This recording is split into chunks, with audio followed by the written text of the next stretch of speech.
પ્રભુ ઈસુની જય મિત્રો, આજે હું તમને એવા બાઇબલના વચન કહેવાનો છું. જો તમે આ વચનોને દરરોજ વાંચશો તો તમારું જીવન એકદમ સરળ અને સફળ થઈ જશે. તો ચાલો દોસ્તો, આપણે શરૂ કરીએ આજના બાઇબલ વચન. યોહાન અધ્યાય 15 કડી 5. હું વેલો છું અને તમે ડાળીઓ છો. જે મારામાં વસે છે અને જેનામાં હું વસું છું તે પુષ્કળ ફળ આપી શકે છે, કારણ મારા વગર તમે કશું જ કરી શકો એમ નથી. ફિલિપી અધ્યાય 4 કડી 13. મારામાં બળ પ્રેરણાને પ્રતાપે હું સર્વ કાંઈ કરી શકું છું. સુભાષિતો અધ્યાય 3 કડી 5-6. પૂરા દિલથી પ્રભુ ઉપર ભરોસો રાખ અને તારી પોતાની અક્કલ ઉપર આધાર ન રાખ. તારા બધા કાર્યો ઈશ્વરને માથે રાખીને કર, તો તે તને સફળતા આપશે. માથી અધ્યાય 6 કડી 33. એટલે તમે સૌથી પહેલાં ઈશ્વરના રાજ્યની અને એણે ઈચ્છેલા ધર્માચરણની પાછળ પડો, એટલે આ બધી વસ્તુઓ તમને મળી રહેશે. યશાયા અધ્યાય 40 કડી 31. પણ પ્રભુ ઉપર આધાર રાખનારાઓને નવું બળ મળી રહે છે. તેઓ ગરુડના જે પાંખો ઉપર ઉડે છે, તેઓ દોડે છે પણ થાકતા નથી, આગળને આગળ ધપતા રહે છે, કદી હારતા નથી. યાકોબ અધ્યાય 1 કડી 5. જો તમારામાંથી કોઈમાં જ્ઞાનની ઉણપ હોય તો તેને ઈશ્વર પાસેથી માંગણી કરવી, એટલે તેને મળી રહેશે, કારણ ઈશ્વર સૌને મોકળે હાથે અને હલકા પાડ્યા વગર આપે છે. સ્ત્રોત સંહિતા અધ્યાય 37 કડી 4. પ્રભુને શરણે માણી દેજે આનંદને ઉલ્લાસ, એ જ પૂર્ણ કરવાનો તારા મંડાના અભિલાષ. રોમ અધ્યાય 8 કડી 28.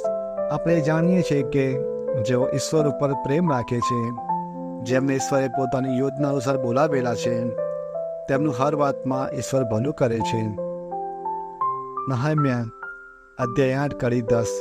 હવે જાઓ, સારું સારું ખાઓ પીઓ, અને જેઓની સ્થિતિ ન હોય તેમને સૌને માટે પીરસણ મોકલો, કારણ આજનો દિવસ આપણા પ્રભુનો પવિત્ર દિવસ છે. દિલગીર થશો નહીં, કારણ પ્રભુનો આનંદ એ જ તમારું બળ છે. ગલાત્યા અધ્યાય 6 કડી 9. ભલા કામો કરતાં આપણે થાકવું ન જોઈએ, કારણ જે આપણે હારીશું નહીં તો યથાકાળે તેના ફળ મળશે. યશાયા અધ્યાય 26 કડી 3.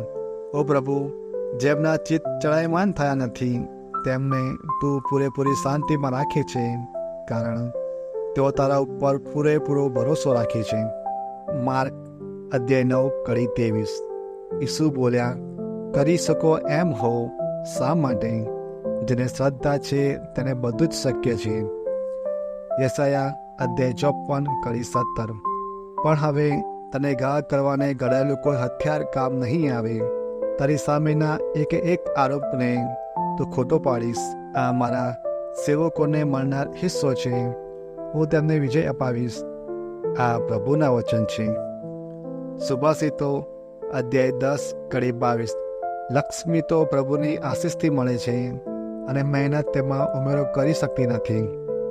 યાકોબ અધ્યાય 4 કડી 10. પ્રભુ આગળ નમજો, એટલે તે તમને ઊંચે ચડાવશે.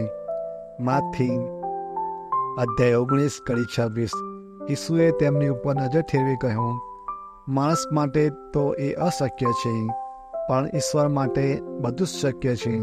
દોસ્તો, મેં તમને બાઇબલના આ પવિત્ર વચન જણાવ્યા છે. તમે આ બધા વચન દરરોજ વાંચજો અને જીવનમાં ઉતારજો. મારી દિલથી પ્રાર્થના છે કે પરમેશ્વર આ વચનોથી તમને ખૂબ જ આશીર્વાદ આપે અને તમે સુખી રહો, એવી મારી પ્રાર્થના છે. તમારો આભાર.